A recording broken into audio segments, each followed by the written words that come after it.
Avant de commencer à aborder le sujet des plantes résistantes, donc je vais juste vous parler très rapidement de mon cursus. Donc, je suis professeure de pharmacognosie à la faculté de pharmacie de l'Université de Lille.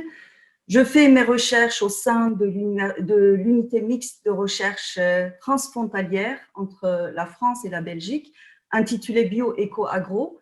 Et donc, je travaille dans un laboratoire de pharmacognosie, qui veut dire, pour ceux qui ne connaissent pas, parce que je ne pense pas que ce terme est très connu de tous.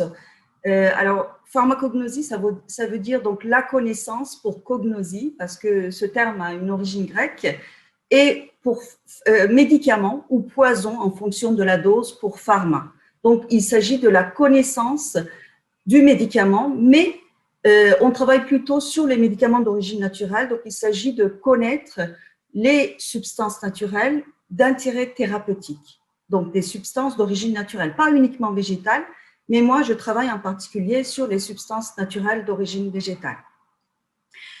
Alors, mon intérêt pour les plantes a commencé pendant mes études de pharmacie, en première année, en écoutant mes cours, mes professeurs de botanique, en fait, les cours de botanique. À l'époque, il y avait beaucoup de cours de botanique en première année, il n'y en a pas maintenant, il y en a très peu en tout cas. Et ces cours de botanique, ensuite, se sont transformés en cours de pharmacognosie. Donc, on étudiait la chimie des substances naturelles d'origine végétale, d'origine animale, d'origine microbienne ou d'origine marine. Donc, j'ai décidé de faire de la recherche sur ces plantes, en particulier sur ces substances naturelles d'origine naturelle. Alors, je vais commencer, puisque le titre de cette conférence est « Plantes résistance à toute épreuve », je vais commencer par une plante extrêmement résistante, le ginkgo biloba. Je pense que tout le monde connaît ginkgo biloba. On l'appelle parfois fossile vivant, alors que ce terme n'est pas tout à fait approprié pour cette plante, parce qu'on appelle fossile les êtres vivants qui n'existent plus sur Terre. Ginkgo biloba appartient à une famille botanique, Ginkgoaceae, qui existe depuis plus de 300 millions d'années. Donc, c'est énorme. Et ginkgo biloba, c'est le seul représentant de cette famille botanique. Donc, il n'y a pas d'autres plantes, d'autres espèces du genre ginkgo. Donc, c'est la seule plante qui a résisté jusqu'à nos jours.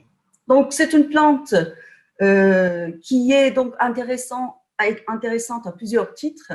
Tout d'abord, elle a une résistance donc hors du commun parce qu'elle résiste aux attaques de parasites, aux attaques de fongiques, aux insectes.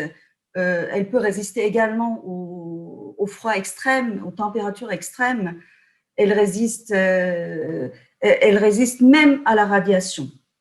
Donc, vous avez sûrement déjà entendu parler, en tout cas certains savent déjà que après la bombe atomique à Hiroshima en août 1945, le printemps suivant, la seule présence de vie, c'était un ginkgo biloba qui est rené en fait de ses cendres et apparemment sans aucun dommage.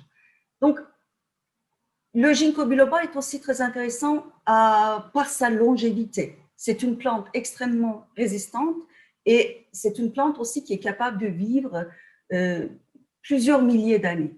Donc, on sait que dans le monde, en particulier en Asie, il y a des pieds de ginkgo biloba datant de plus de 1000 ans. Il y en a certains qui ont plus de 3000 ans. Donc, comment ça se fait que ginkgo biloba résiste justement aux conditions extrêmes de son environnement? Ici, je vous montre une fossile datant de l'époque Éocène. Donc, effectivement, c'est une fossile de ginkgo biloba. Donc, ça veut dire que le ginkgo biloba a gardé quand même ses caractéristiques depuis des époques très, très anciennes. Cette époque Éocène date d'il y a environ 50 millions d'années et ça se prolonge jusqu'à environ il y a 2 millions d'années. Donc, en fait, on ne voit pas beaucoup de différence entre cette feuille fossile et la feuille de ginkgo biloba actuellement. Donc, c'est une feuille fossile qui a été trouvée en Colombie-Britannique, au Canada. Et puis, les scientifiques se sont intéressés, bien sûr, Il y a plusieurs équipes scientifiques dans le monde qui ont publié sur le ginkgo biloba. Il y a également des artistes qui admiraient cet arbre. Vous avez ici une poésie de Goethe, le poète allemand, rédigée en 1815 pour son ami, où il raconte en fait son admiration pour l'arbre de ginkgo biloba en mettant deux feuilles de cet arbre. Donc, alors, je vais vous parler d'un article très récent sur ginkgo biloba. Ce sont les Chinois, une équipe chinoise qui ont étudié en fait les mécanismes de longévité de cet arbre en étudiant une trentaine d'arbres âgés de 15 à 667 ans. Et ils ont étudié plutôt en fait les cernes de croissance du cambium, qui est l'écorce interne. Et donc en étudiant ces cernes de croissance, on connaît exactement tout ce que la plante a vécu, a subi, parce que ce sont des cellules qui vieillissent avec l'âge et qui nous donnent quand même beaucoup d'informations sur l'environnement de la plante. Et bien, cette équipe a trouvé quand même des choses assez étonnantes parce qu'ils ont vu que les cellules de cambium de ginkgo biloba ne vieillissaient pas. À partir d'un certain âge, ces cellules s'arrêtent de vieillir. Et en fait, ils ont comparé aussi l'expression des gènes entre les feuilles et l'écorce, parce que les feuilles, on sait que les feuilles vieillissent et ginkgo biloba perd ses feuilles tous les ans. Et donc, les feuilles, les gènes qui sont exprimés dans les feuilles, on voyait que ces gènes montraient que les feuilles vieillissaient, alors que dans les cellules de cambium, les gènes exprimés ne montraient aucun signe de vieillissement. Alors, bon, on a avancé plusieurs hypothèses. On a pensé que justement, ginkgo biloba était capable de mettre en place tout un mécanisme pour arrêter sa croissance au bout d'un certain temps, afin de privilégier sa longévité. C'est-à-dire que cet arbre décide à un moment de ne plus vieillir. Donc, elle va diminuer, par exemple, la floraison, la durée de floraison. Elle va produire moins de graines, c'est-à-dire elle consacre toute son énergie à la longévité, pour vivre plus longtemps. Et puis, on sait aussi que ginkgo biloba contient beaucoup de molécules antioxydantes. C'est une plante extrêmement riche au niveau de ses feuilles, en particulier en molécules antioxydantes, qui permettent aussi à l'arbre de combattre justement toutes les attaques, toutes les agressions externes, que ce soit des agressions venant des organismes vivants ou de l'environnement. D'ailleurs, ginkgo biloba est utilisé dans les médicaments de phytothérapie pour justement prendre en charge les troubles de mémoire et les troubles de comportement liés à la sénescence, au vieillissement. Alors, il y a aussi bien sûr des produits cosmétiques qui contiennent du ginkgo biloba pour essayer en fait pour vanter un petit peu ses effets anti-vieillissement dans les produits cosmétiques. Alors, voilà l'arbre du vivant, un peu simplifié, un peu sympa, qui est justement l'arbre phylogénétique, c'est-à-dire toute l'organisation, la classification des êtres vivants dans le monde. Déjà, pour présenter la classification des êtres vivants, on utilise un arbre, une plante.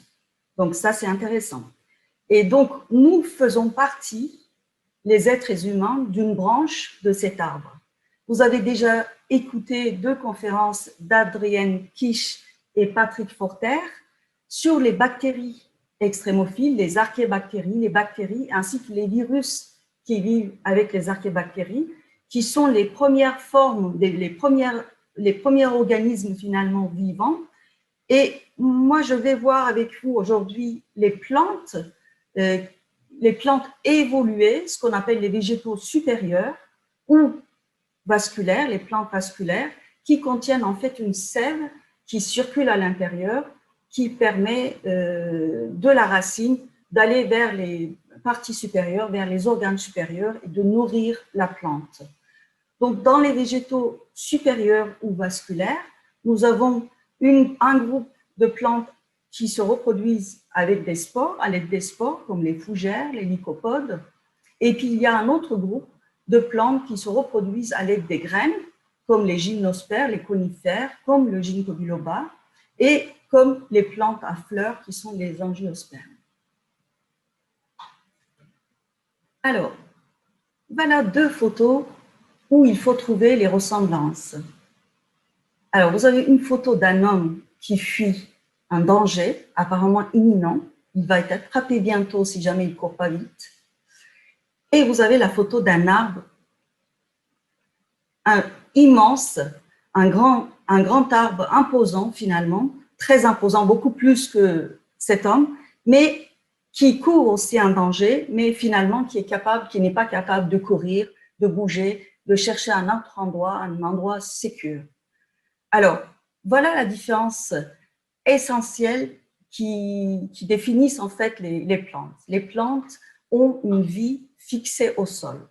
Elles ne peuvent pas bouger, apparemment. Bien sûr qu'elles bougent parce que les racines se développent, les fleurs s'épanouissent, les graines tombent par terre, etc. Donc, il y a bien sûr une mobilité. Mais c'est une mobilité qui nous est un petit peu, enfin, que l'on ne voit pas forcément.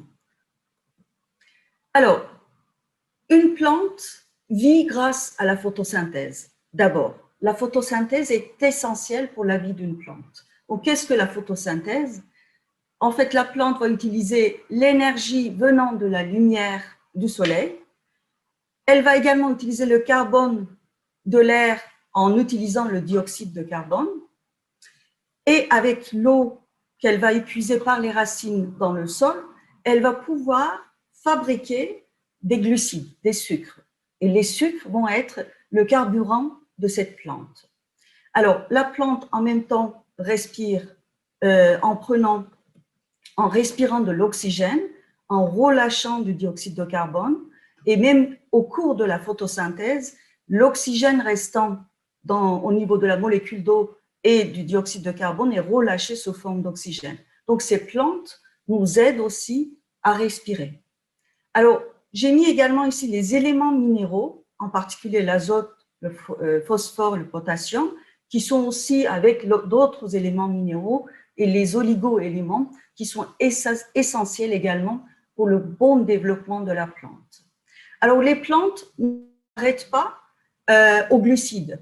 Elles doivent fabriquer les glucides comme carburant, mais par contre, elles continuent après avec les éléments minéraux, l'eau et les sucres, à continuer à faire des réactions biochimiques pour aller vers les lipides, vers les enzymes, vers les protéines et aussi vers un groupe de composés qu'on appelle métabolites secondaires ou spécialisés qui sont plutôt des composés qui ne servent plus comme carburant pour la plante parce qu'elle a déjà ses carburants avec les lipides, les glucides et puis les autres composés qu'on appelle métabolites primaires. Et en fait, ce qui se passe, c'est que ces composés, les métabolites secondaires ou spécialisés, ce sont eux qui vont aider à la plante de s'adapter à l'environnement et aussi de combattre les attaques venant de l'extérieur des autres organismes vivants, par exemple. Mais pas que, ce n'est pas qu'un rôle de défense, ces métabolites secondaires sont capables également d'attirer les pollinisateurs et de communiquer, d'aider à la plante de communiquer avec les autres êtres vivants. Ce sont des composés qui sont responsables des belles odeurs de plantes, des belles couleurs de plantes, etc. Alors, les plantes transpirent comme nous, avec juste l'odeur en moi. Donc, en transpirant, les plantes vont relâcher de l'eau et de l'oxygène. Et ce sont des processus très importants pour la bonne santé en fait, de la plante. Alors, ce que j'ai mis ici au niveau de la racine, des petits ronds colorés, ce sont en fait, ça correspond au microbiote de la rhizosphère. C'est-à-dire que la racine, tout le sol autour de la racine, c'est la rhizosphère. Et la rhizosphère contient des millions de micro-organismes qui vivent en symbiose avec la plante, avec la racine, qui l'aident justement à bien assimiler les éléments minéraux, qui l'aident également à combattre l'attaque des organismes, des autres micro-organismes. Donc, c'est cette vie en symbiose avec le microbiote du sol de la rhizosphère est également très important pour la plante. Alors, quels sont les différents stress subis par les plantes? On parle de stress abiotique et biotique. Alors, le stress abiotique, comme son nom indique, c'est un stress venant de l'environnement, pas de quelque chose de vivant. Donc, qu'est-ce que ça peut être? Ça peut être les températures extrêmes, ça peut être la chaleur extrême, le froid extrême, ça peut être également un rayonnement UV extrême quand les plantes poussent en altitude. Ça peut être un engorgement en eau du sol, ça peut être trop d'eau, parce que la plante, elle a besoin d'eau, mais pas trop non plus. Ça peut être la salinité du sol. Ça peut être aussi la présence des pollutions de l'air ou la présence de la pollution au niveau du sol, comme par exemple la présence des métaux lourds qui sont aussi nocifs pour la plante. Il peut y avoir aussi des problèmes liés à la baisse des nutriments au niveau du sol. Donc, tous ces stress vont en fait endommager les cellules de la plante et vont l'empêcher en fait de croître normalement.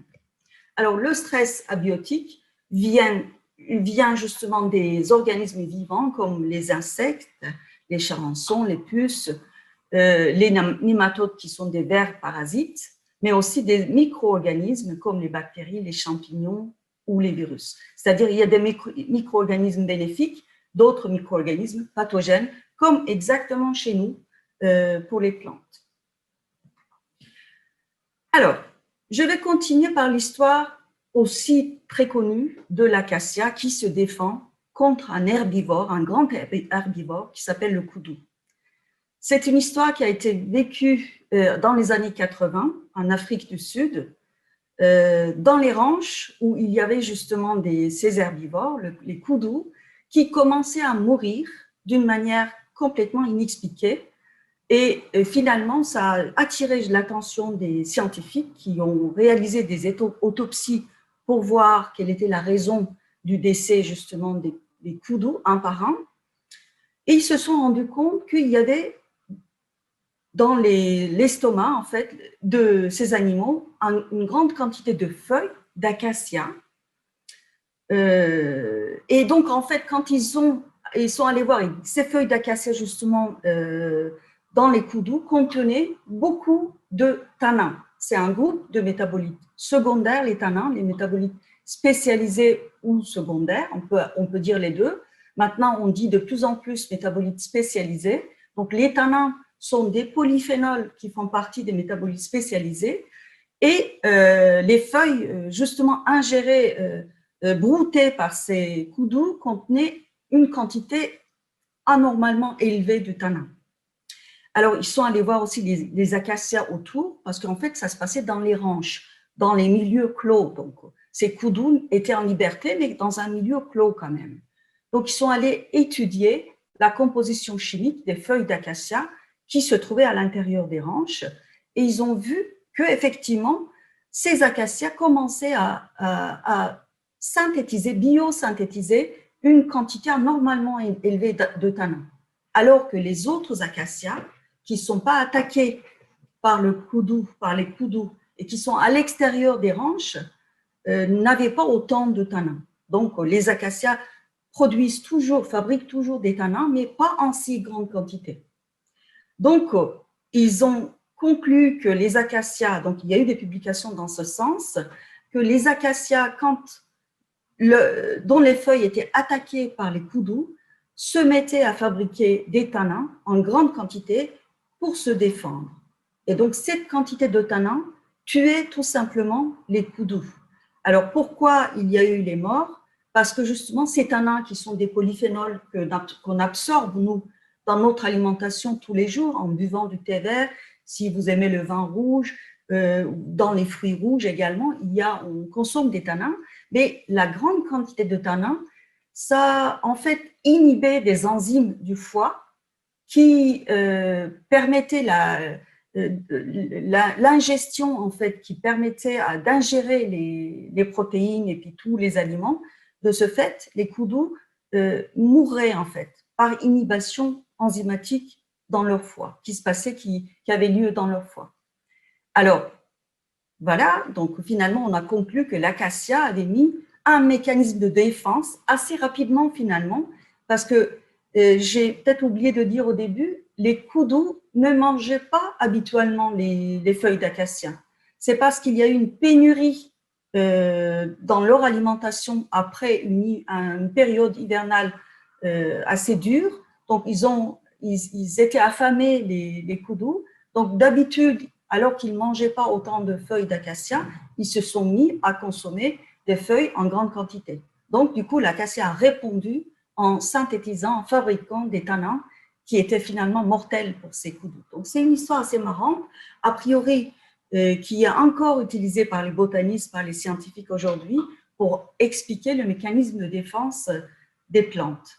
Alors, cette petite image que j'ai mise, c'est pour aussi expliquer un autre phénomène qui a été publié également dans les années 80, pour dire que ces scientifiques, quand ils ont allé chercher dans les acacias un peu éloignés, qui n'étaient pas encore abîmés par les koudous, ils ont vu que ces acacias aussi commençaient à produire des tanins en grande quantité.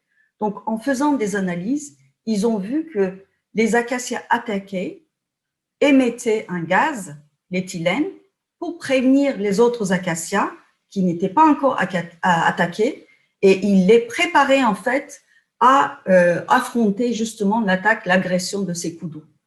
Donc c'est une histoire assez étonnante, mais un bel exemple aussi pour expliquer comment les plantes sont capables justement de répondre parfois dans l'immédiat à une attaque extérieure.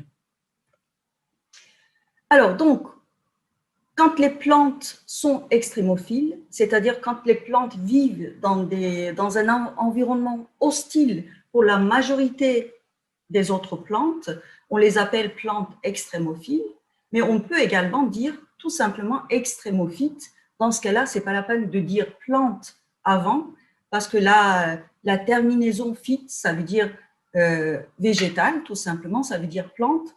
Comme dans phytothérapie, par exemple, c'est une thérapie par les plantes, la phyte en grec, ça veut dire végétal. Donc, extrémophyte ou plante extrémophile. Donc, les plantes, finalement, résistent au stress venant de l'environnement, que ce soit biotique ou abiotique, pas toujours comme l'acacia a fait. Parfois, tout simplement, ils vont éviter que la contrainte entrent dans la cellule et atteignent les tissus. Donc, ils ne peuvent pas courir, elles ne peuvent pas courir les plantes comme James Bond sur la photo tout à l'heure. Par contre, elles mettent en place quand même un certain nombre de mécanismes d'évitement juste pour éviter, en fait, pour empêcher la contrainte d'entrer dans les cellules. Et il y a aussi les mécanismes de tolérance qui sont un petit peu plus élaborés, qui font que justement les plantes arrivent à résister au stress. Alors, je vais vous parler de 3 types de stress. Il y en a énormément, comme je vous ai montré tout à l'heure, mais je vais vous parler du stress lié à l'altitude, du stress lié à la salinité et le stress lié au manque d'eau, à la sécheresse. Donc, en fait, d'abord, commençons par le stress lié à l'altitude.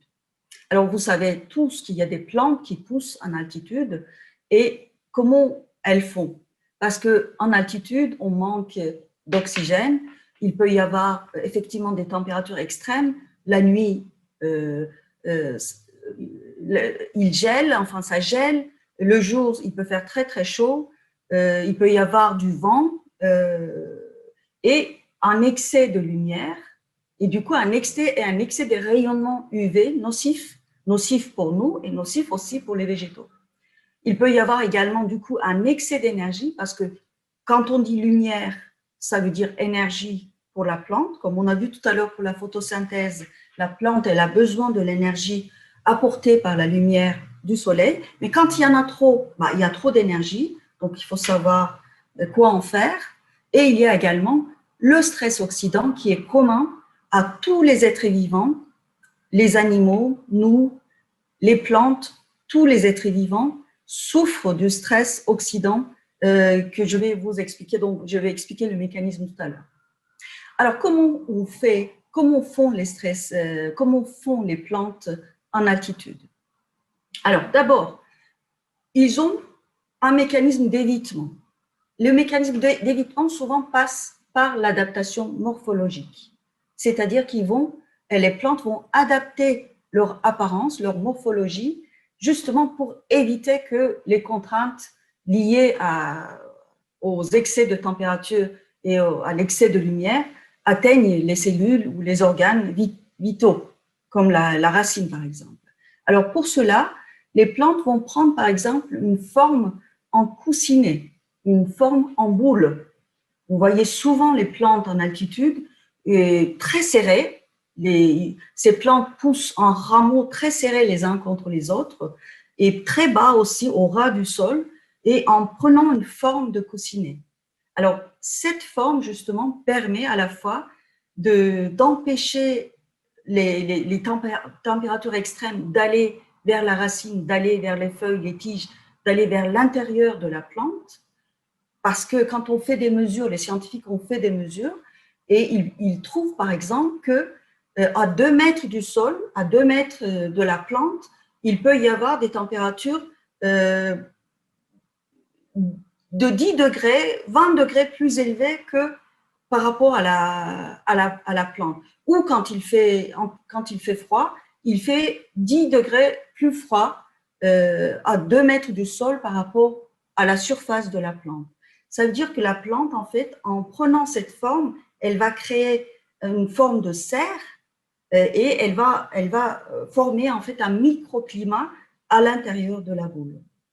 Alors, cette forme en coussinet permet également d'empêcher l'excès de lumière d'entrer à l'intérieur justement des plantes. Il y a plusieurs plantes qui prennent cette forme.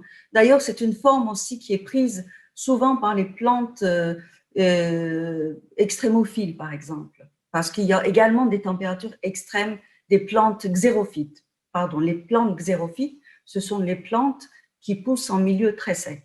Donc, ces plantes-là, quand il y a beaucoup de chaleur et pas suffisamment d'eau, prennent aussi des formes, s'adaptent en prenant des formes justement plus faciles par rapport à leur environnement, par rapport à l'environnement. Alors, une autre méthode pour les plantes de combattre, par exemple, le gel, le froid extrême la nuit, c'est de produire des molécules antigel.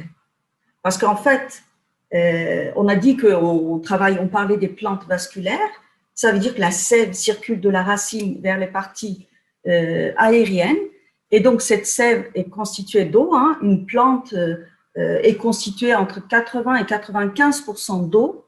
Si cette eau gèle, la plante, elle meurt.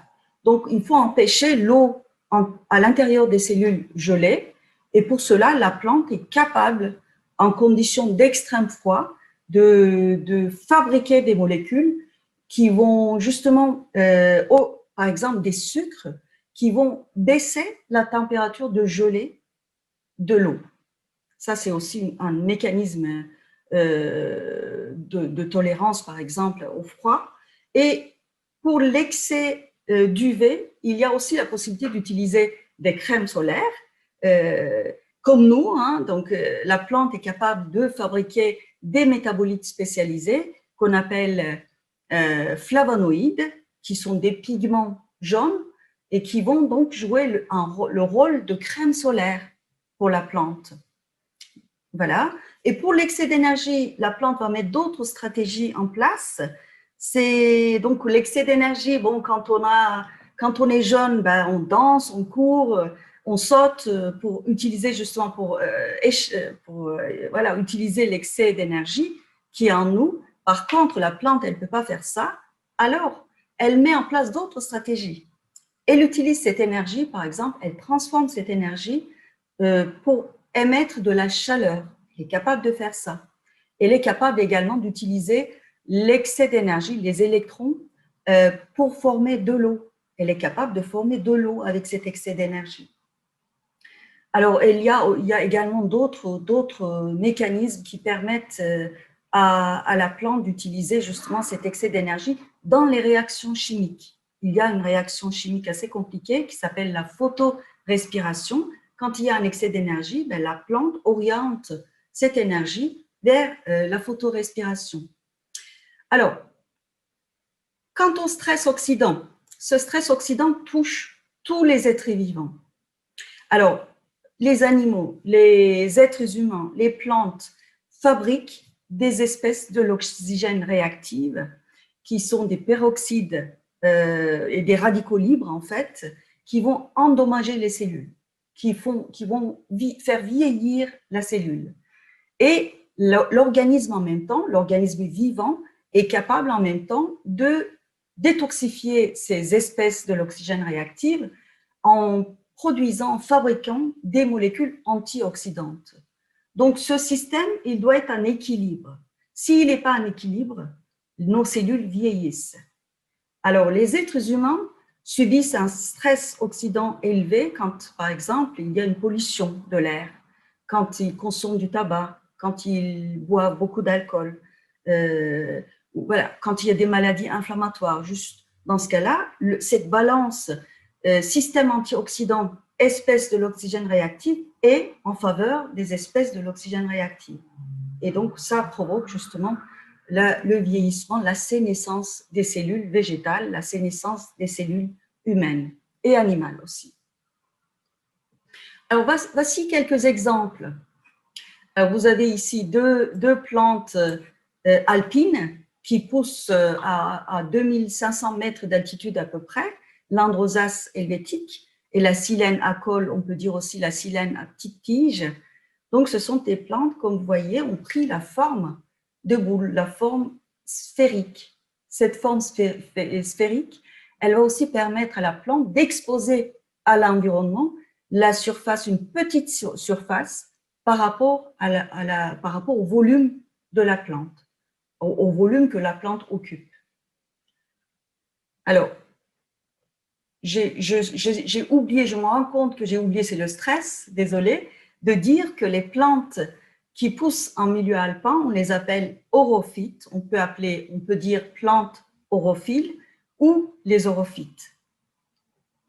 Voilà, donc encore un exemple, cette fois-ci très très étonnant parce que du coup, cette plante, elle pousse à 4000-4500 mètres d'altitude, mais elle n'a pas du tout la forme en boule, la forme en coussinet.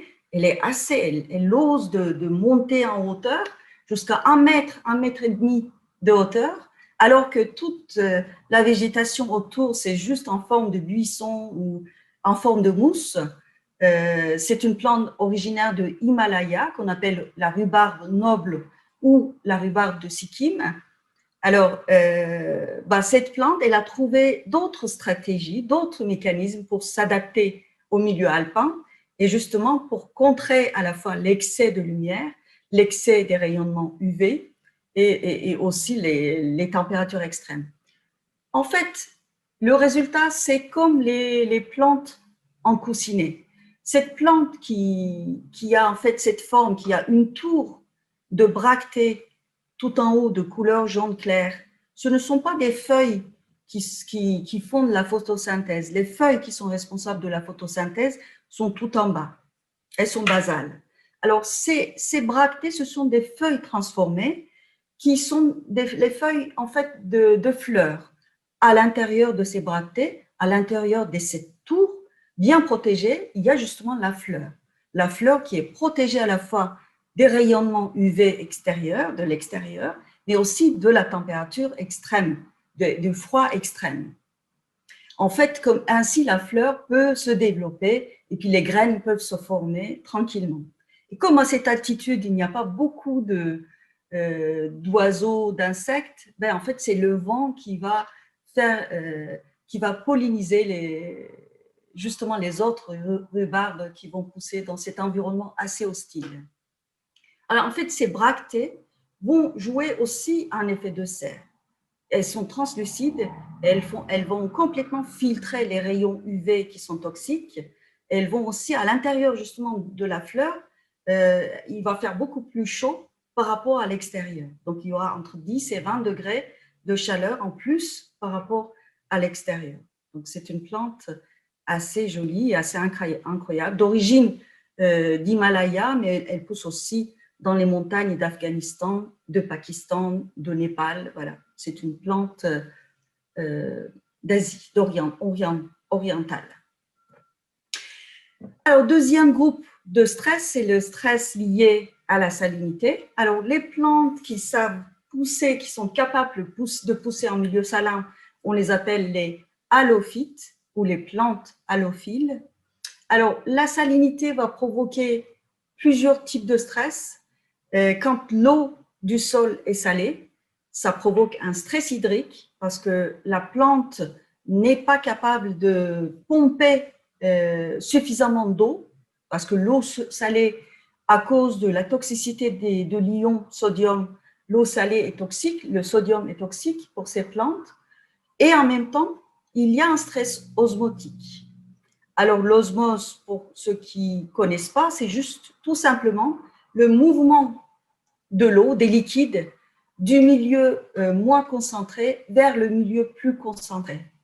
Tous les êtres vivants, les hommes, les femmes, les animaux, les plantes, ont un équilibre osmotique des liquides dans leur organisme.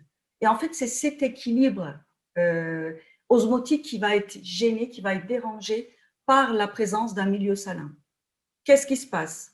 Le sol est salé, donc le sol très salé par rapport à l'eau à l'intérieur, qui circule à l'intérieur du végétal, n'est pas salé. Donc, ça peut contenir un peu de sel, mais n'est pas aussi salé que l'extérieur. Dans ce cas-là, soit la plante, en fonction de la concentration du sel, soit la plante, elle a du mal à pomper de l'eau, soit elle va carrément perdre l'eau. Donc, l'eau va migrer vers l'environnement le plus salé, c'est-à-dire le sol qui contient déjà du sel.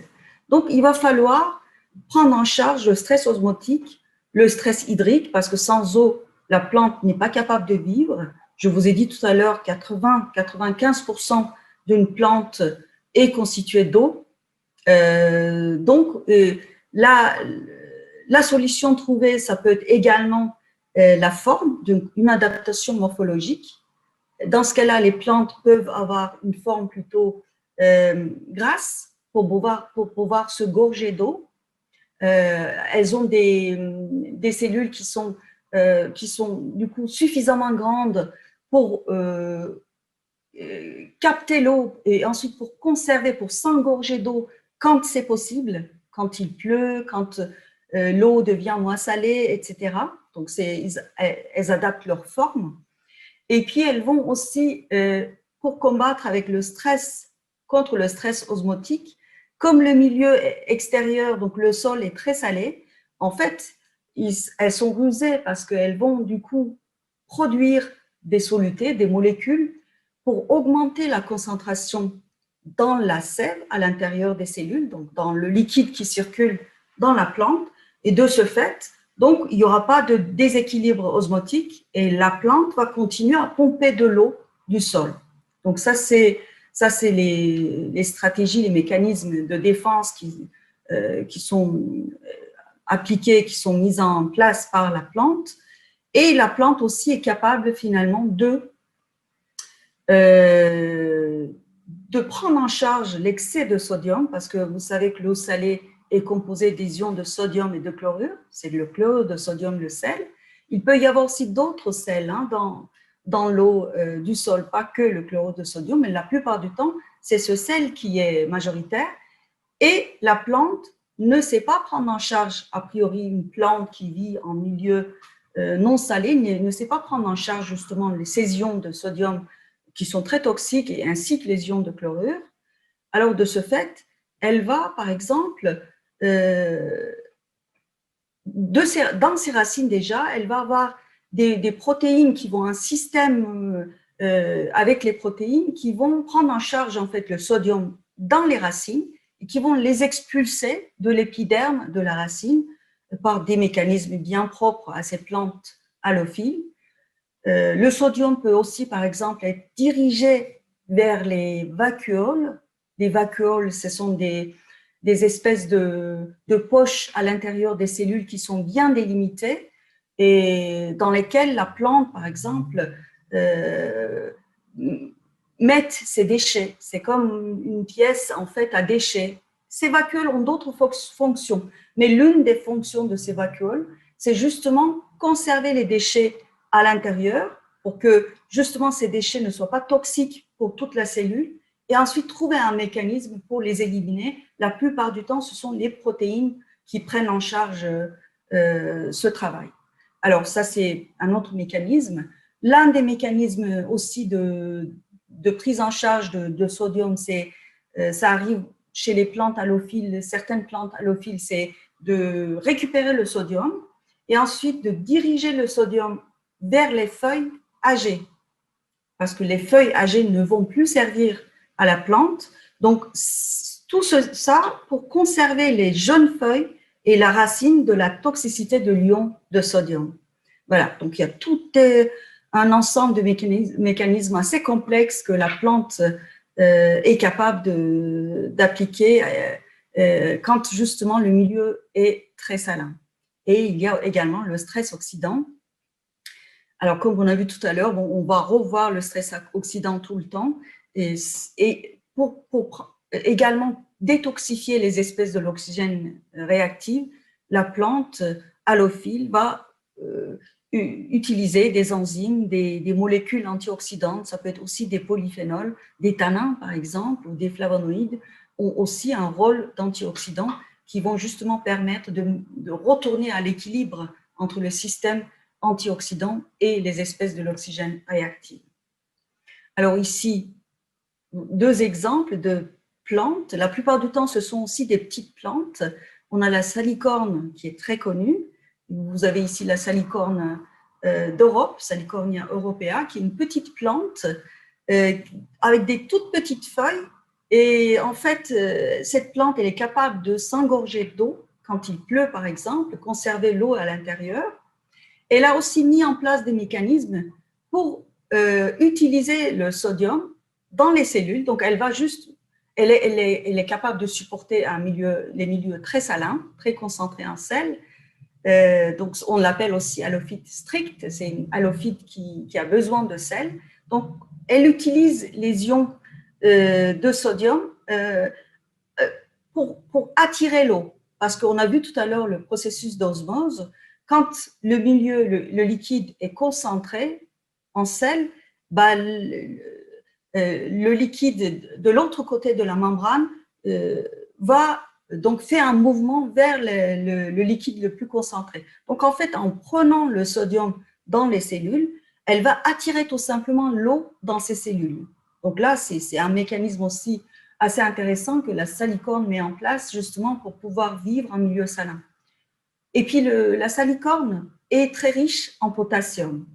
Et en fait, le potassium peut aussi éliminer les effets néfastes de sodium, parce que le potassium entre en compétition avec le sodium dans les cellules. Donc, le fait d'être riche aussi en potassium, ça l'aide aussi à mieux supporter le milieu salin.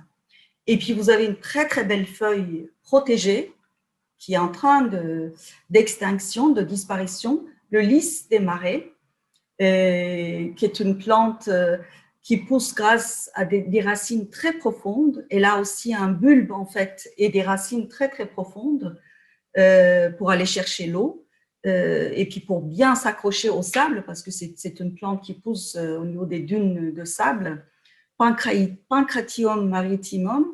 Et donc, ce sont des plantes qu'on trouve dans les côtes du littoral français. Hein, donc, mais bon, la deuxième liste des marais devient de plus en plus rare.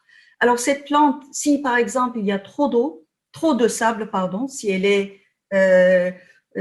couverte par le sable, ben, elle est capable d'augmenter la taille de sa tige, par exemple. C'est une toute petite plante qui apparaît très fragile, mais qui est l'une des plantes aussi halophiles les plus résistantes. Elle n'est pas seulement halophile, parce que les plantes halophiles poussent en milieu salin. Là, elles poussent dans le sable, mais elle prend aussi les embruns maritimes. Donc, elle pousse à la fois avec le sel et le sable.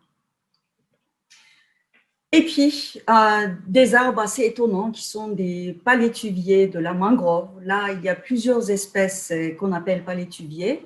Donc, la mangrove, c'est une zone spécifique, c'est une zone assez étonnante dans les forêts tropicales au niveau de la côte, du littoral des tropiques, en fait, qui pousse dans des zones marécageuses, salées, et pour pouvoir justement survivre dans cet environnement.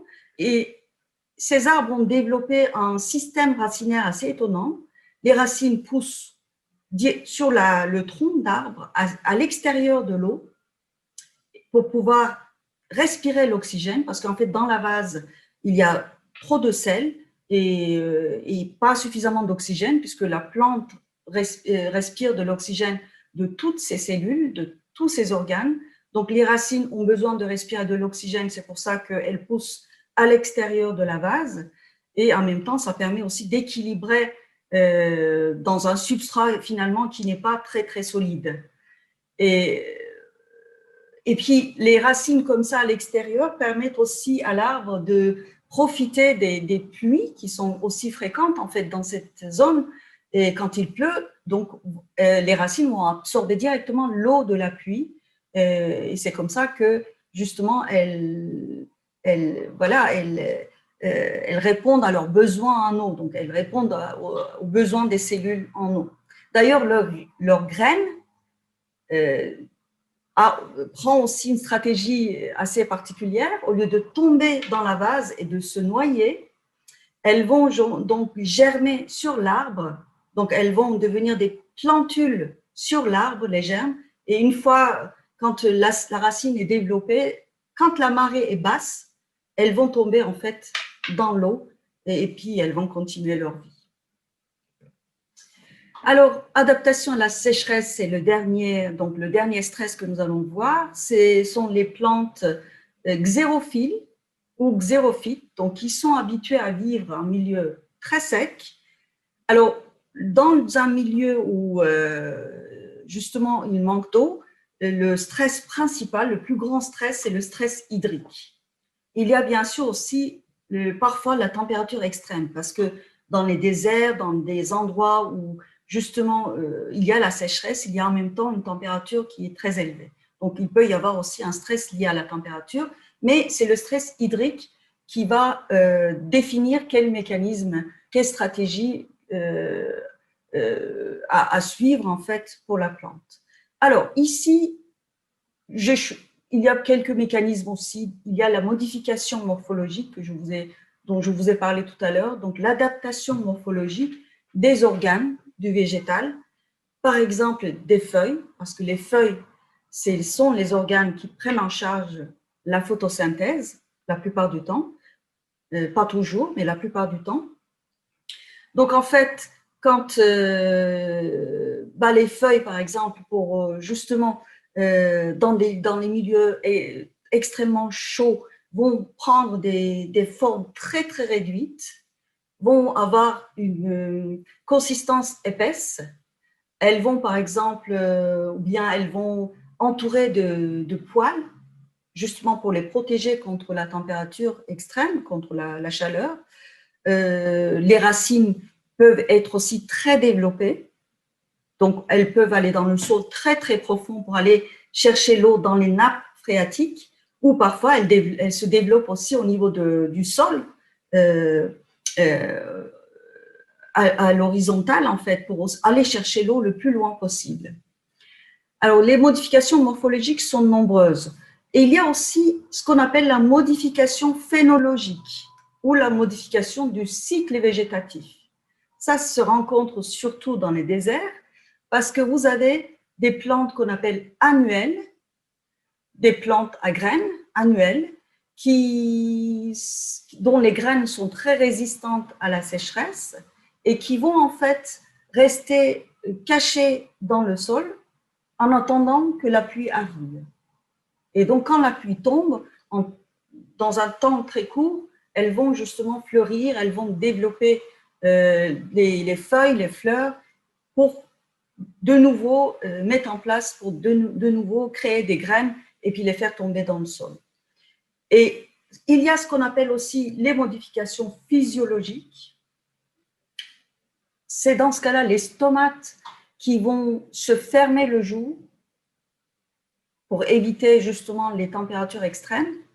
Il y a la plupart du temps, il y a trop de lumière, une chaleur extrême, et ces stomates vont s'ouvrir la nuit quand il fait un petit peu plus frais pour réaliser la photosynthèse.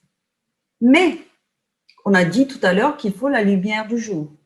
La lumière du soleil apporte de l'énergie à la plante pour réaliser la photosynthèse. Alors, ces plantes vont réaliser la photosynthèse en 2 étapes. La nuit, les stomates s'ouvrent, ils vont prendre le dioxyde de carbone et ils vont le transformer, donc ils vont faire des réserves de dioxyde de carbone. Et en fait, le jour, tout en étant fermé, et elles vont quand même pouvoir profiter de l'énergie de la lumière solaire pour justement ensuite réaliser la photosynthèse avec les réserves de dioxyde de carbone. Donc ça, c'est assez étonnant aussi, mais il y a un certain nombre de plantes qui sont capables de faire ça, et la plupart du temps, ce sont des plantes grasses des déserts. Alors, il y a également le stress oxydant qu'on a déjà vu, que je ne vais pas répéter. Alors, quelques exemples. La figue de Barbarie, Opuntia. Donc, c'est des cactus, ce sont des exemples aux plantes xérophytes qui ont complètement trouvé des morphologies justement intéressantes pour pouvoir vivre sans eau pendant une longue période. En fait, tout simplement, les cactus ont remplacé les feuilles par les aiguilles et ce sont les tiges aplaties. Enfin, c'est plutôt un opuntia, c'est une forme de cactus, mais il y a aussi des vrais cactus qui ont cette forme-là. Enfin, ils peuvent avoir des formes différentes, mais les cactus, d'une manière générale, vont s'engorger d'eau au niveau des tiges et les feuilles sont transformées en aiguilles. Donc, ainsi, ils peuvent vivre pendant des longues périodes sans eau. Et par exemple, le cactus américain, qui pèse 50 kg, peut avoir 45 kg d'eau à l'intérieur. Donc, ce sont des réserves d'eau assez impressionnantes. Et puis ici, vous avez l'épierre de Byzance, dont les feuilles sont très, très poilues, justement. C'est une plante qui pousse quand il fait chaud et quand il n'y a pas suffisamment d'eau. Donc, ce sont les poils qui vont protéger les feuilles et les stomates, bien sûr. Et vous avez le romarin officinal, que vous connaissez sûrement, qui est à la fois un condiment utilisé en cuisine, mais aussi une plante médicinale qui a plusieurs vertus médicinales. Alors, je vous ai parlé tout à l'heure des plantes annuelles des déserts. Et donc, voilà ici une photo du désert d'Atacama qui est situé en Amérique du Sud, entre l'océan du Pacifique du Sud et la zone tropicale des Andes, au Chili, au nord du Chili. Et donc, ce désert est immense et l'un des plus arides du monde. Alors, il peut y avoir plusieurs années sans eau, sans pluie. Et quand la pluie tombe, ce désert fleurit et attire les touristes. Donc, il y a plusieurs déserts comme ça dans le monde, pas qu'en Amérique du Sud, en Afrique du Sud, bien sûr, dans plusieurs continents. Il y a des déserts qui fleurissent comme ça à la tombée de pluie, avec les plantes annuelles qui passent la période de sécheresse sous forme de graines, parce que les graines sont très résistantes à la sécheresse, plus que les autres parties de la plante. Alors ici, vous avez un exemple de plantes de résurrection. On les appelle des plantes de résurrection parce que ces plantes ont l'air complètement asséchées, mortes. Et en fait, quand vous les mettez en présence d'eau, en quelques heures, elles sont capables de reprendre une forme tout à fait normale, comme une plante en bonne santé. Donc, voilà, donc ici, c'est l'exemple de la fausse rose de Jéricho, mais il y a plus de 150, 130 espèces dans le monde qui sont classées dans ce groupe de plantes de résurrection. Donc, en fait, ces plantes vont prendre une forme de boule, récrovillées sur elles-mêmes, et elles passent des années comme ça, sans eau. Vous voyez ici quelques autres exemples, donc des plantes desséchées en haut, et les mêmes plantes, après la tombée de pluie, qui retrouvent complètement une apparence normale. Donc, il y a plusieurs études dans le monde qui travaillent sur ces plantes et qui aussi essayent justement de trouver les gènes de résistance de ces plantes. Et certaines équipes ont publié justement leurs résultats. Et en fait, ils ont trouvé les mêmes gènes de résistance dans les graines de plantes annuelles de désert et dans ces plantes de résurrection, et bien dans toutes les parties de ces plantes. C'est-à-dire que les gènes de résistance des graines des autres plantes, des plantes annuelles, sont pratiquement identiques avec les gènes de résistance à la sécheresse de ces plantes de résurrection, mais dans les feuilles, dans les tiges, dans toutes les parties de la plante. Alors, je viens à la dernière partie de ma conférence. Donc, d'accord, les plantes résistent et il y a des mécanismes de résistance qu'on est en train d'étudier. À quoi sert la connaissance des mécanismes de résistance? Alors, il y a bien sûr la recherche fondamentale qui est la science pour la science. Il n'y a pas forcément une application derrière immédiate, mais il y a aussi la recherche appliquée. Donc, l'étude des mécanismes de résistance justement peut être appliquée dans plusieurs domaines, domaine agricole, domaine des produits cosmétiques et aussi domaine médical. Donc, je vais vous expliquer comment. Alors, en ce qui concerne l'agronomie, en particulier l'agroalimentaire, on sait que dans le futur, on va vers un monde où il y aura de plus en plus de changements climatiques néfastes pour les êtres vivants, pour nous tous, mais en particulier pour les végétaux. Donc, de plus en plus de terres vont souffrir de sécheresse, mais aussi de la salinité, parce que la mer monte d'un à 2 mètres tous les ans, donc l'eau salée s'infiltre vers les nappes phréatiques, la mauvaise irrigation aussi des terres cultivées, l'utilisation des eaux souterraines trop chargées en sel. Il y a plusieurs raisons pour que justement ces terres deviennent de plus en plus salines. Et puis on sait que plus de 20% des terres dans le monde, des terres cultivables, deviennent stériles justement à cause de salinité qui augmente. Et la sécheresse s'ajoute aussi à ces effets négatifs. Pourquoi c'est important? Parce que on a besoin quand même de nourrir de plus en plus d'humains dans le monde. Actuellement, on est un peu plus de 7 milliards d'humains. En 2050, dans 30 ans environ, on va être plus de 9 milliards. Et la famine existe aujourd'hui. Il y a plus de 700 millions de personnes qui mangent à leur faim. Ces chiffres vont augmenter aussi dans les années 2050.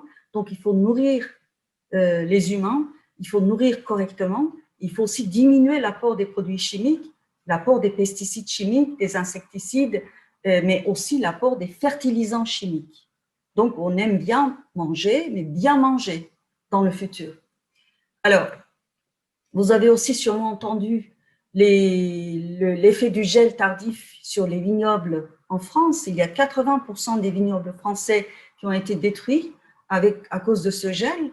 Vous avez vu comme moi, j'imagine, les images des agriculteurs qui essayaient justement de chauffer leurs vignes. Mais bon, ça n'a pas servi à grand-chose. La solution à ce problème passera forcément par la sélection des variétés de vignes résistantes au gel, résistantes aux conditions de l'environnement extrême, et puis aussi peut-être par l'introduction des gènes de résistance à ces vignes.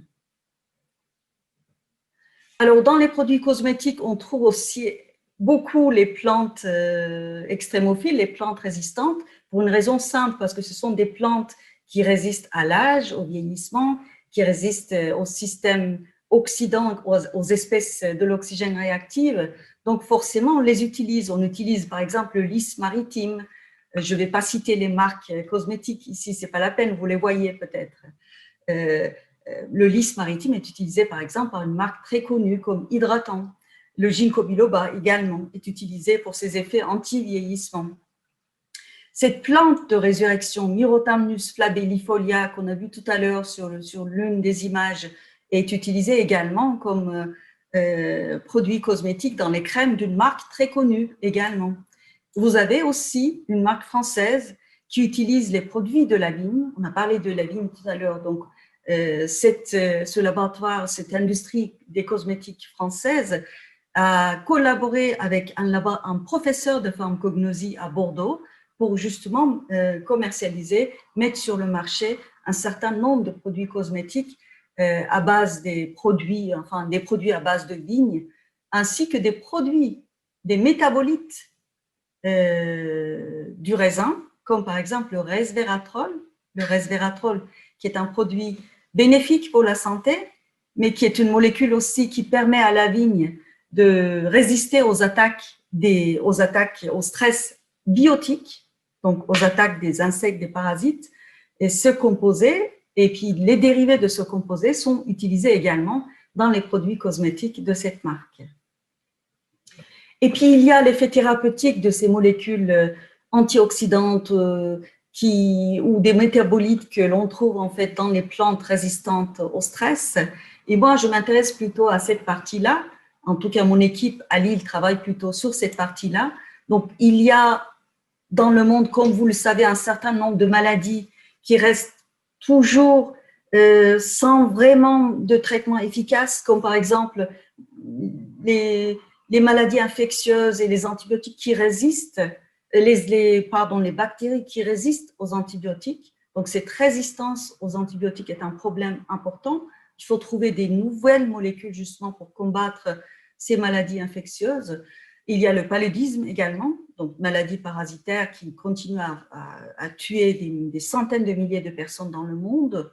La maladie d'Alzheimer qui n'est pas toujours bien prise en charge. Le cancer, les cancers, même si on commence à prendre en charge certains cancers, mais il y a quand même un certain nombre de cancers qui ne sont pas toujours bien soignés. Donc, on est toujours à la recherche des nouvelles molécules pour soigner ces maladies. Et puis, tout récemment, il y a le coronavirus qui est arrivé. Donc, maintenant, les équipes de recherche dans le monde travaillent aussi pour découvrir des nouvelles molécules pour justement traiter cette maladie liée au SARS-CoV-2.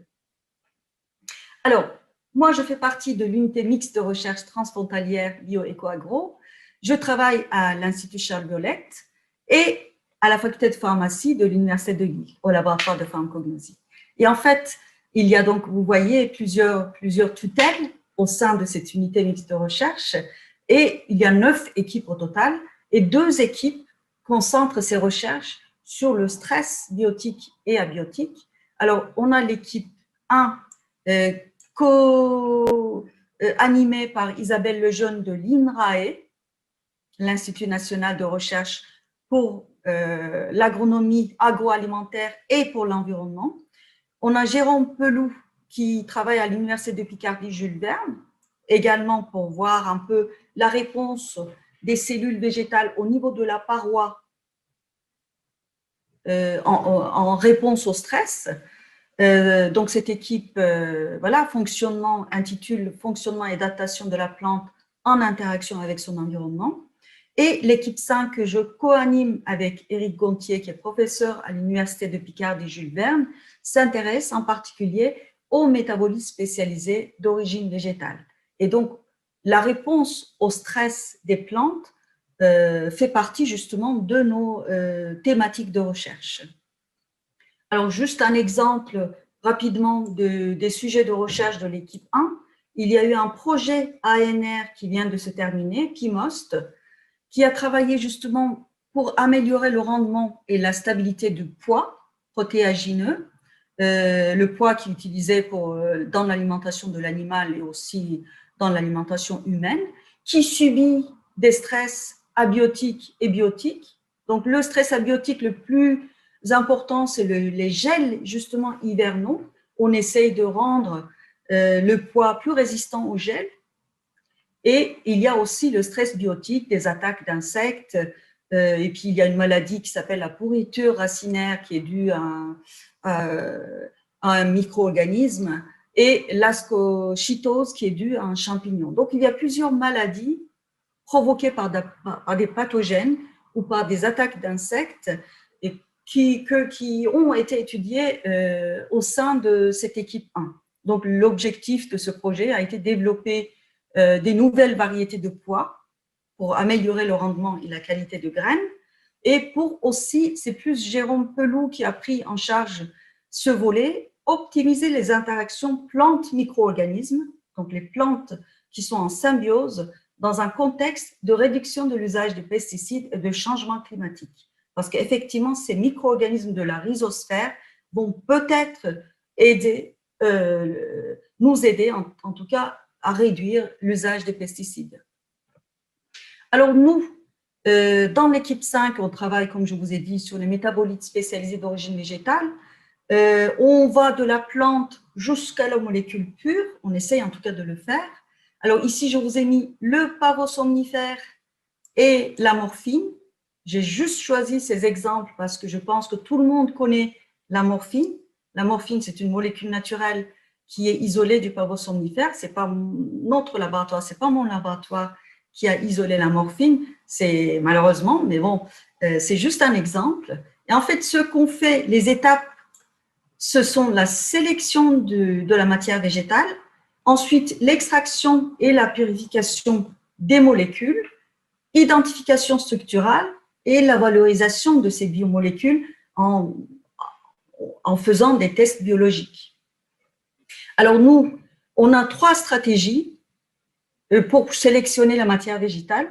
On utilise l'ethnopharmacologie, c'est-à-dire qu'on a par exemple, ici vous voyez sur la photo mon collègue Vincent Roumi qui va en Amazonie péruvienne quand il peut vivre là-bas avec la population, voir les plantes qu'ils utilisent pour se soigner et ensuite sélectionner des plantes qui peuvent nous intéresser en préparant des extraits dans les facultés scientifiques sur place et en ramenant ensuite les extraits pour les étudier au niveau de la chimie et de la biologie à Lille, à la faculté de pharmacie de Lille.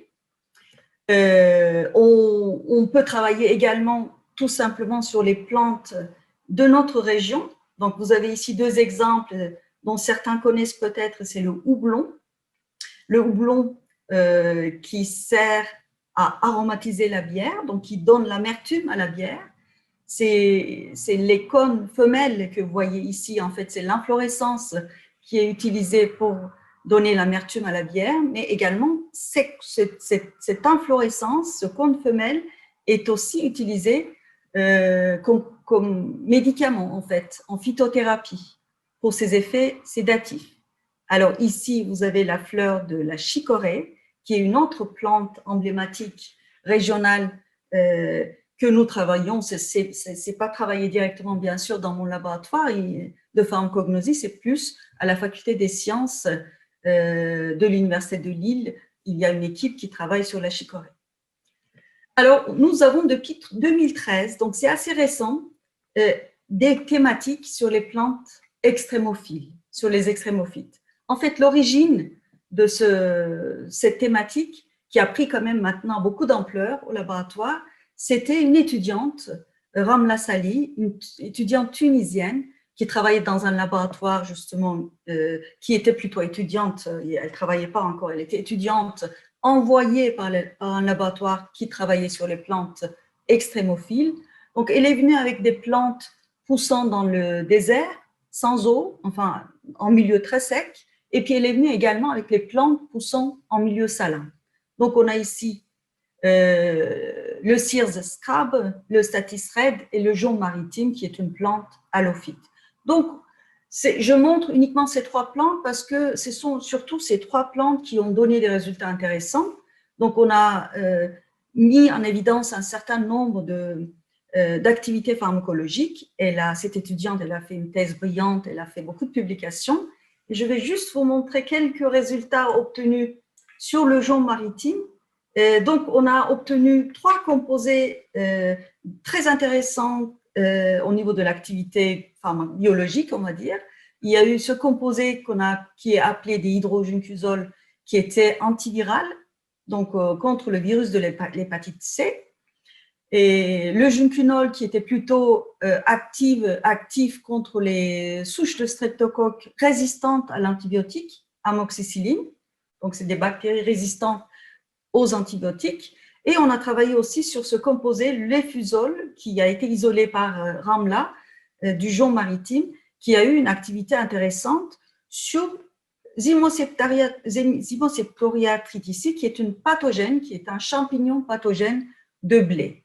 Donc là, ce travail était en collaboration avec l'Institut supérieur de l'agronomie de Lille, l'ISA, et donc il y a une équipe qui travaille sur les pathogènes de blé, et donc nous, on a tout simplement, on est allé, on a apporté nos produits, nos extraits, nos produits isolés, et donc on a testé sur des champignons pathogènes de blé. Alors, comme les résultats obtenus étaient très intéressants, on a continué maintenant avec une autre étudiante tunisienne qui a pris le relais.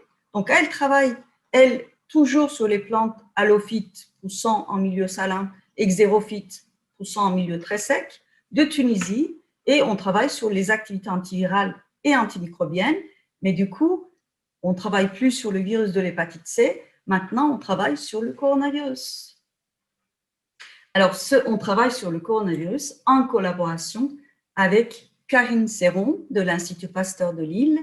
Et très récemment, un projet a été accepté, un projet ANR a été accepté, qui s'intitule Flavocor.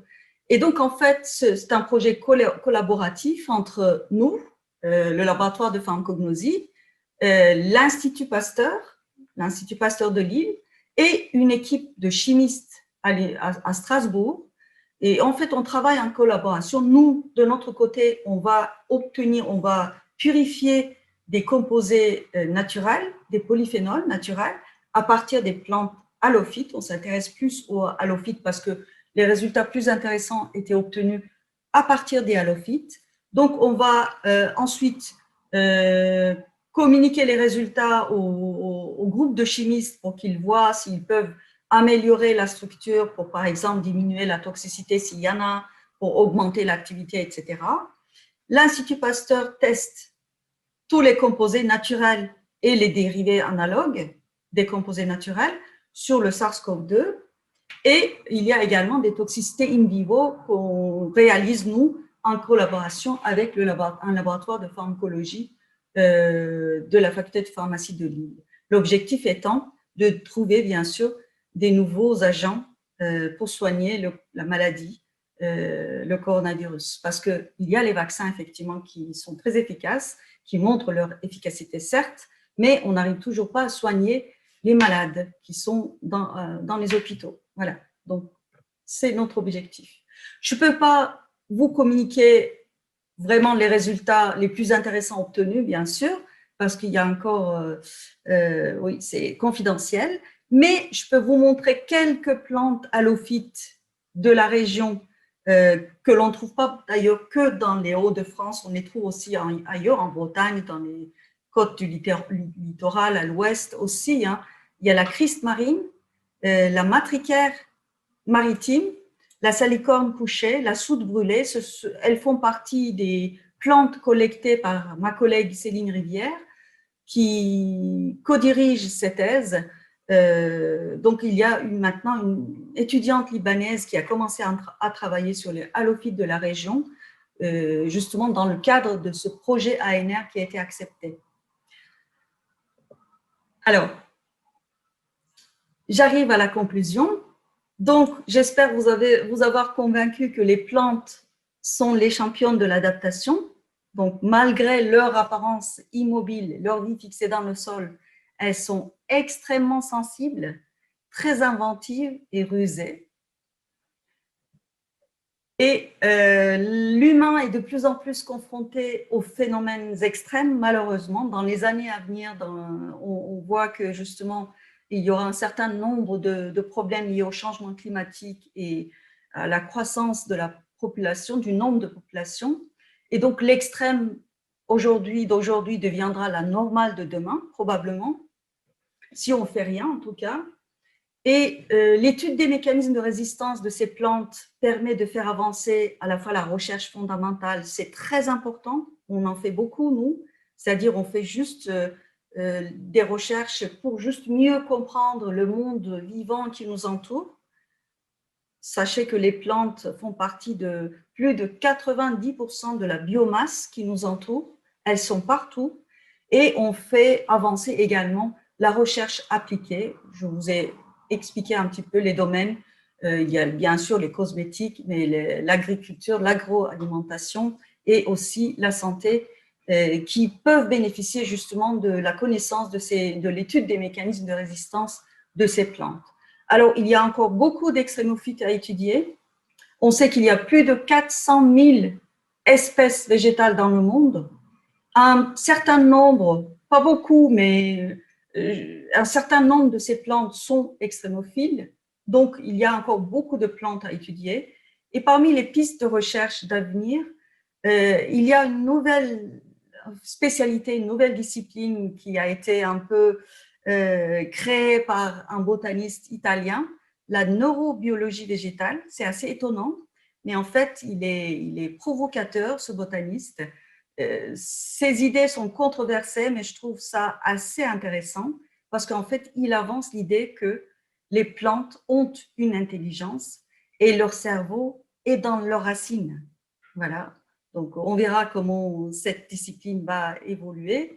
Et je termine par une phrase de Léonard de Vinci, prononcée il y a plus de 500 ans. Pas forcément pour les plantes. Il observait les animaux sûrement. Je pense que c'était plus pour les animaux, les oiseaux en particulier. Mais moi, je reprends avec sa permission pour l'appliquer aux plantes. Donc, apprenez de la nature. Vous y trouverez votre futur. C'est une réalité si on préserve bien cette nature qui nous entoure. Alors, je vous remercie beaucoup de votre attention.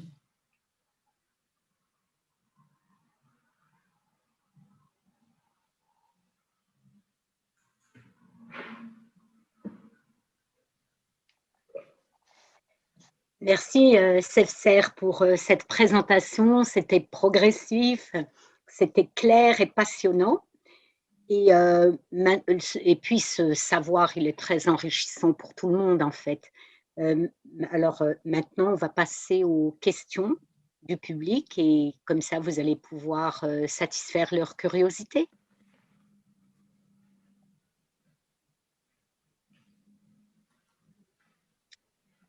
Donc, pour la première question, vous avez parlé du stress des rayonnements UV, mais peut-on identifier d'autres fréquences d'ondes électromagnétiques pouvant agresser les plantes, voire les nuisances sonores ou les nuisances liées au radar?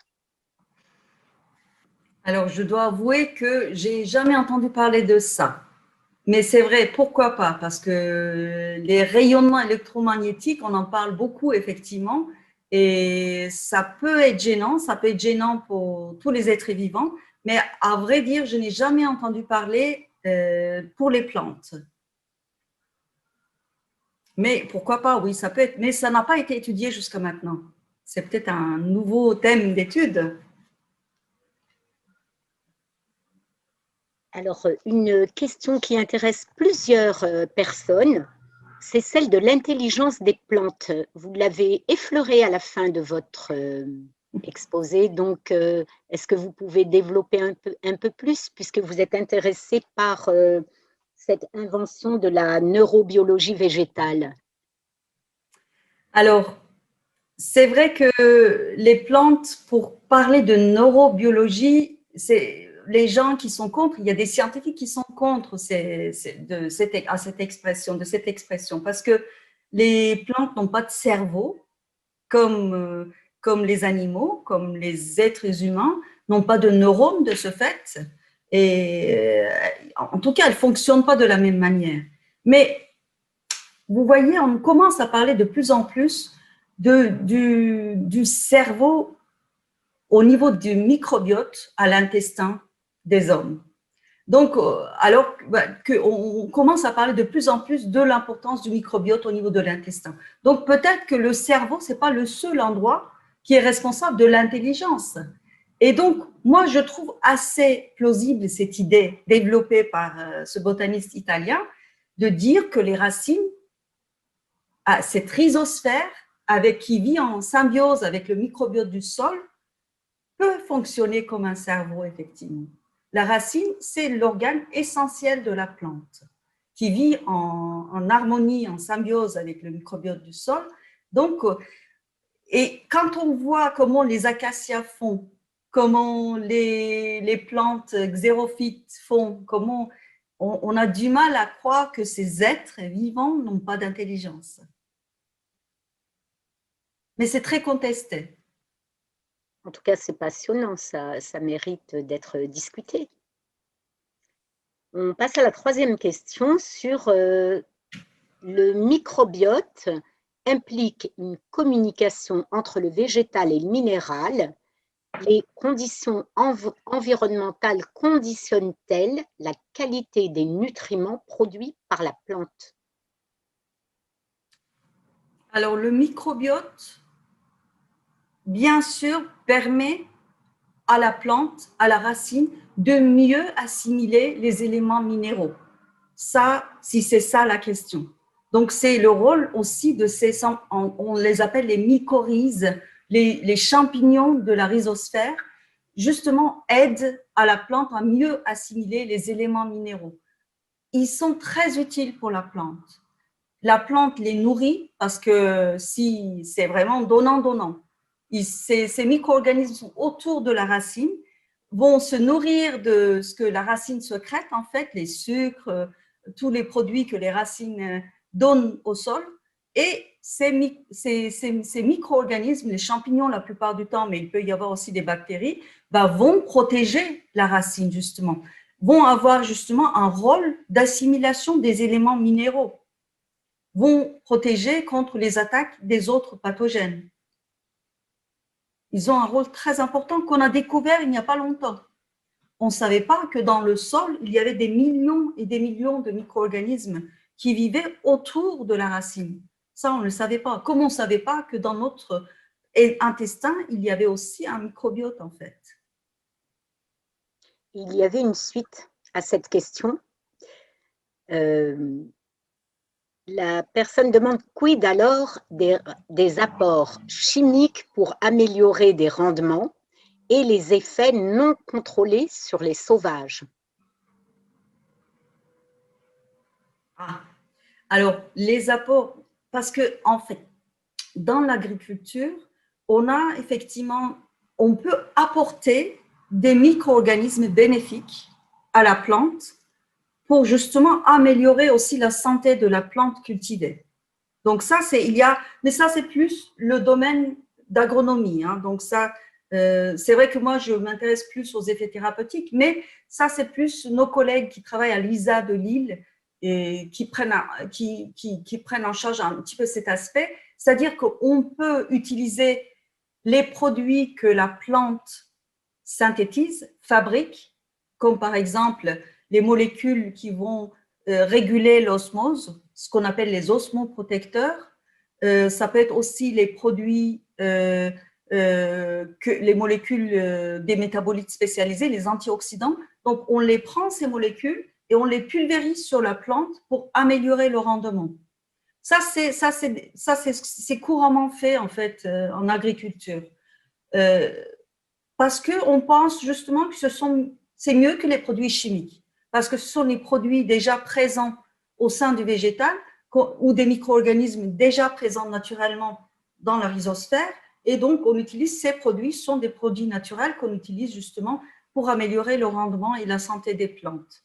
Alors sur les plantes sauvages, a priori, si on utilise justement ces produits d'origine naturelle, il ne doit pas y avoir vraiment une nuisance au niveau des plantes sauvages, parce que si on utilise les osmoprotecteurs qu'on les pulvérise sur les plantes, ou si on utilise des micro-organismes bénéfiques, on les pulvérise sur les plantes, il ne doit pas y avoir de problème. Par contre, bien sûr que si on utilise des insecticides, des pesticides, des fertilisants, c'est nuisible, bien sûr. C'est nuisible à la bonne santé du sol, mais aussi à la santé des plantes sauvages qui sont autour. Bien sûr, ça peut avoir des conséquences néfastes sur les plantes sauvages. J'espère avoir bien compris la question. Dommage, avec justement ce dialogue à distance, on n'est jamais sûr.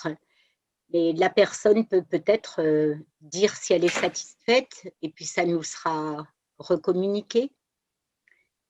Alors, quelqu'un parle du gui, enfin oui, bien sûr, quelqu'un. qui est une plante particulière qui profite d'un hôte. Y a-t-il un microbiote commun aux deux? Sûrement, parce que effectivement le guide c'est une plante parasite et le microbiote, elle profite du microbiote un peu comme les virus des archéobactéries, elle profite aussi du microbiote de la plante hôte. Elle partage aussi son microbiote, bien sûr. Quant à la salinisation, peut-on combiner des plantes de culture standard comme le maïs, le blé ou encore le soja avec des halophytes pour lutter contre la salinisation déjà présente dans le sol? Alors, les plantes de culture classique, le maïs, le riz, le blé, sont très sensibles à la salinité du sol. Ce sont des plantes qui ne vivront pas en fait dans un milieu salin. Et leur rendement va beaucoup diminuer si jamais effectivement ces plantes, en fait, le sol devient salin de plus en plus. Mais par exemple, l'orge et moins sensible au sel. Ce qu'on peut faire en fait, c'est sélectionner les plantes les moins sensibles au sel et les utiliser dans notre alimentation. Moi, je vois ça plutôt comme solution parce qu'il y a plus de 10 000 plantes alimentaires, plus de 10 000 espèces alimentaires, ça doit être même plus de 30 000 espèces alimentaires et on n'en utilise que 30 pour apporter 95% de la calorie alimentaire. Vous imaginez? Donc, il y a plus de 30 000 espèces de plantes comestibles et on n'en utilise que 30. Donc, peut-être que, comme certains le font, certains pays, certaines régions le font, il faut peut-être essayer de justement utiliser le quinoa, qui est plutôt résistant à la fois à la sécheresse, mais aussi à la salinité. La salicorne, c'est quand même aussi une plante intéressante en alimentation qu'on commence à cultiver de plus en plus. À la fois, on peut profiter de la salinisation du sol pour essayer de sélectionner des plantes qui résistent au sol salin. Et puis en même temps, on peut aussi essayer ça les gens ne vont pas aimer, mais d'introduire les gènes de résistance à la salinité dans les plantes de culture classiques. Ça, c'est déjà essayé. On a par exemple essayé d'introduire les gènes de salicorne ou d'une autre plante halophyte, je pense que c'était la salicorne, dans les cultures de tomates. Et ça a marché. C'est-à-dire la tomate, elle est devenue résistante à la salinité. Et son fruit, donc le sel est dans les feuilles et dans les autres parties de la plante. Par contre, son fruit reste toujours sans sel, en fait. Le fruit a gardé son goût d'origine. Par contre, la tomate est devenue résistante. Il y a plein de recherches comme ça dans le monde entier. Donc, soit on essaye de rendre résistant au sel nos cultures classiques, soit on essaye d'utiliser d'autres plantes dans notre alimentation, d'autres espèces comestibles qui sont oubliées, qui ne sont pas utilisées, comme le quinoa qui est introduit petit à petit, qui résiste au sel, voilà. Et en même temps, il faut lutter aussi contre cette salinisation, hein. Il faut lutter contre le changement climatique, bien sûr. Il ne faut pas juste attendre, trouver des solutions, trouver des solutions plutôt, oui, adaptées, sans essayer de changer en fait l'origine du problème. La personne qui avait posé la question sur laquelle vous aviez un doute répond merci pour votre réponse, elle est satisfaite. Alors, on a une petite remarque puisque vous avez parlé de la salicorne et on remercie la personne qui nous dit qu'elle est délicieuse en baie de Somme ou chez le poissonnier. Tout à fait. Et on a aussi une remarque quand vous avez parlé des cosmétiques sur la peau. Je ne sais pas si c'est une question, mais la personne a noté « la peau est étanche ». La peau est étanche à un certain niveau, bien sûr. Certains produits arrivent à traverser justement la peau, qui est une barrière quand même entre l'extérieur et l'intérieur. Et il faut que, par exemple, les produits aient une lipophilité, c'est-à-dire qu'ils soient un peu, qu'ils qu'ils aiment un peu le lipide, les lipides, parce qu'il y a des lipides au niveau de la peau, mais il y a des produits qui traversent la peau. Il y en a même certains qui aillent jusqu'à la circulation sanguine, d'autres qui n'arrivent pas à traverser la peau. Mais il y a des modèles justement de peau qui sont étudiés dans les laboratoires des produits cosmétiques, dans les laboratoires cosmétiques ou dans les laboratoires de recherche. Ici, à la faculté de pharmacie aussi, on a un modèle de peau dans un laboratoire qui s'appelle pharmacotechnie, et on va pouvoir justement étudier la capacité de traverser la peau de certaines substances. Donc ça, les laboratoires le font, hein. Les laboratoires cosmétiques le font. La peau n'est pas étanche complètement, mais il peut y avoir des produits qui la traversent. Donc, là, c'est ma curiosité. Donc, si la peau n'est pas complètement étanche, bon, si elle est complètement étanche, comment est-ce qu'on peut, comment on va dire, atteindre le dessous? Si on veut rajeunir la peau, par exemple, ou si on veut enlever des boutons, et si elle n'est pas étanche, est-ce que ça présente une dangerosité? Oui, elle n'est pas tout à fait étanche parce que justement, on peut atteindre facilement les couches superficielles de la peau. C'est-à-dire que la plupart du temps, les produits cosmétiques, les lotions, les huiles, tout ça, ça passe, ça va traverser un peu la peau, mais ça ne va pas aller très, très loin. Mais il y a parfois des produits cosmétiques qui sont dans des formes galéniques qui arrivent à traverser bien la peau vers les couches un peu plus profondes. Et il y en a ceux qui arrivent un petit peu à passer dans le sang. Donc, la peau n'est pas complètement étanche. Et donc, dans les produits cosmétiques, on peut imaginer que la plupart du temps, c'est plutôt la peau superficielle qui est atteinte, en fait, qui est visée. Et, bon. Et l'efficacité du ginkgo en cosmétique, justement, est-ce qu'elle est scientifiquement prouvée ou est-ce que c'est simplement publicitaire?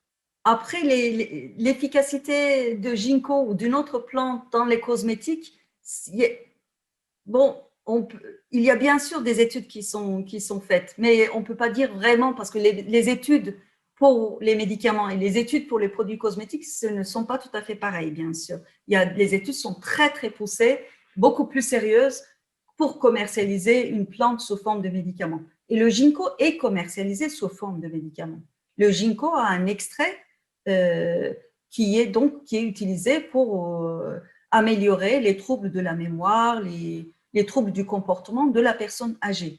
Donc, en même temps, on sait aussi que ça, c'est aussi une évidence scientifique, que dans les feuilles de ginkgo, il y a beaucoup de molécules antioxydantes qui sont très bénéfiques pour la santé.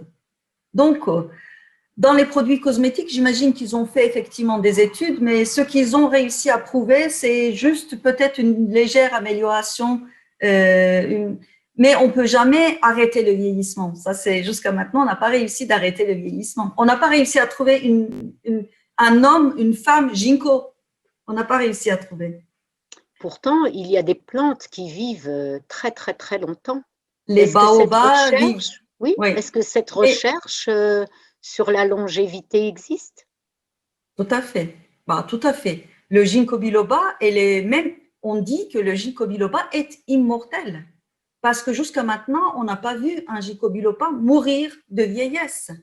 Les ginkgo biloba meurent à cause de l'activité humaine ou à cause des catastrophes naturelles, mais on n'a pas vu un ginkgo biloba mourir de vieillesse. Bien sûr que beaucoup d'équipes travaillent sur ginkgo biloba, essayent de découvrir en fait ces mécanismes de longévité, d'immortalité presque. Je peux dire immortalité.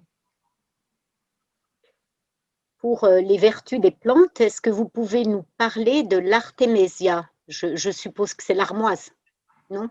Oui, l'armoise, oui. Mais artémisia, il y a plusieurs artémisia, il y a plusieurs armoises. Et peut-être, je pense que la personne qui pose cette question veut parler de l'armoise chinoise, qui a permis la découverte d'un grand médicament antipaludique qui est l'artémisinine. Artémisinine, c'est un médicament antipaludique qui a été trouvé en fait en Chine par une équipe chinoise en faisant justement une sélection par enquête ethnopharmacologique.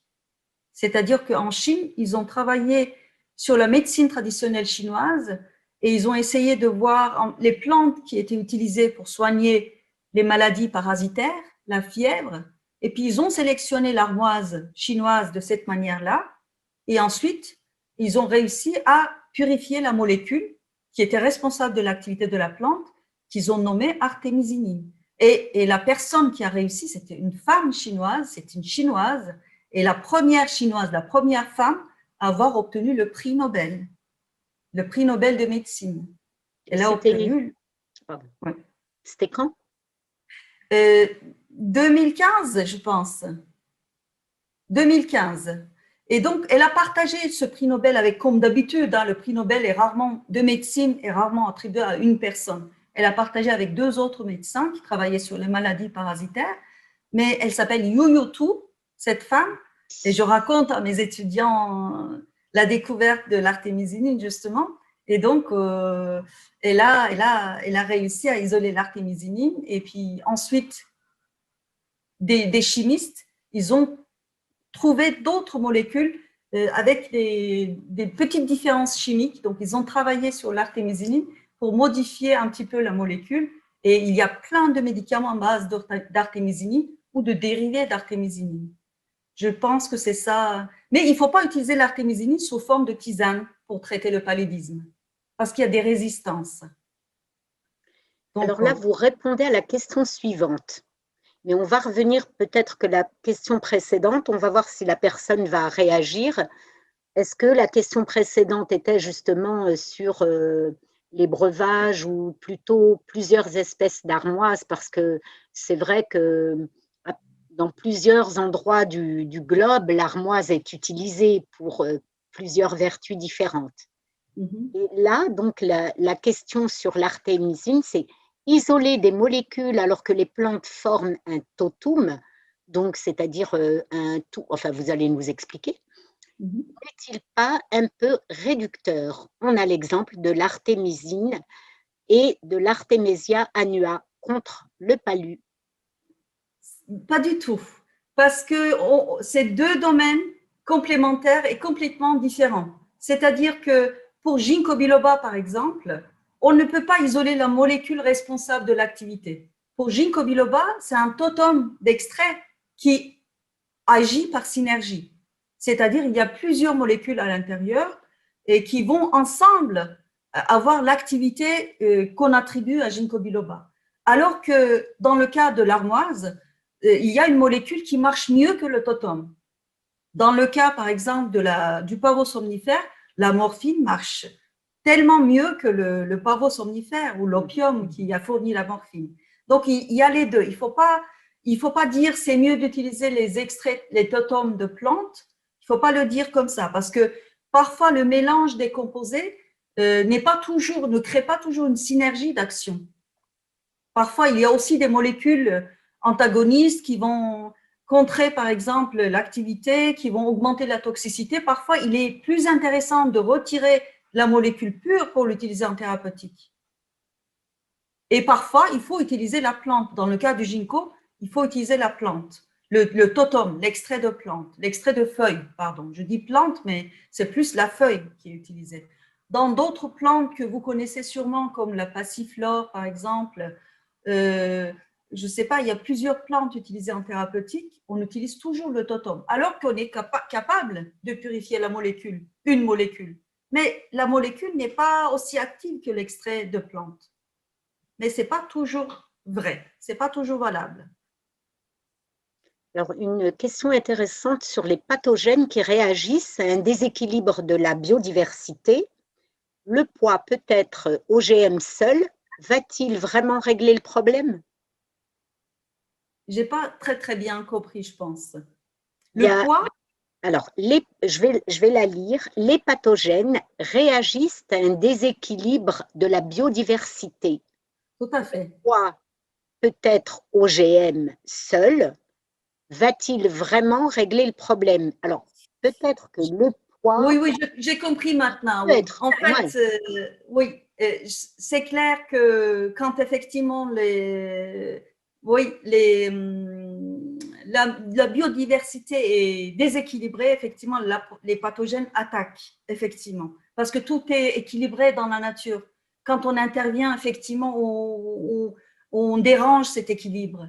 Et que ce soit le poids, ou le maïs, ou le riz, ou la tomate, ou toutes les autres plantes alimentaires. Il faut trouver une solution. Les plantes OGM, bon, ça devient effectivement des plantes OGM. Quand on introduit des gènes de résistance à ces plantes, effectivement, elles deviennent des plantes OGM. Après, chacun peut avoir une idée personnelle. Mais je pense que mon idée personnelle, c'est une idée personnelle, c'est plus, je préfère plus favoriser les variétés comestibles, d'espèces comestibles qui sont inconnues pour l'instant. Par exemple, dans le cas de la vigne, si jamais ça concerne plus la gastronomie à la vigne, c'est pas vraiment, on peut pas dire que c'est alimentaire, mais au lieu d'introduire les gènes de résistance pour rendre la vigne plus résistante aux gènes tardifs, je préfère utiliser des variétés de vignes qui bourgeonnent tardivement, des variétés anciennes qui sont peut-être moins, qui produisent moins que la vigne actuelle, la vigne que l'on connaît. Moi, personnellement, je préfère ça. Mais en même temps, je pense que les scientifiques essayent de trouver quand même une solution à tous ces problèmes parce qu'on ne va peut-être pas réussir à nourrir tout le monde et à contrer les effets néfastes du changement climatique uniquement en suivant un seul chemin. Il faudra, je pense, mettre toutes les solutions ensemble, en fait, tous les efforts ensemble pour essayer de régler de régler le problème. Pardon. Vous avez la solution. Alors, nous sommes à 1 minute de la fin, donc nous ne pourrons pas, je ne pourrai pas vous passer toutes les questions et vous ne pourrez pas y répondre. Nous nous en excusons auprès du public. Voilà, donc merci encore. Et merci à vous. C'était vraiment un cycle de conférences très intéressant. Merci à Omar, à Anne, à Franck, que j'ai eu l'occasion de voir tout à l'heure, que les gens qui nous écoutent, qui nous voient, n'ont pas vu. Mais voilà, toute l'équipe technique et puis à vous en particulier. merci.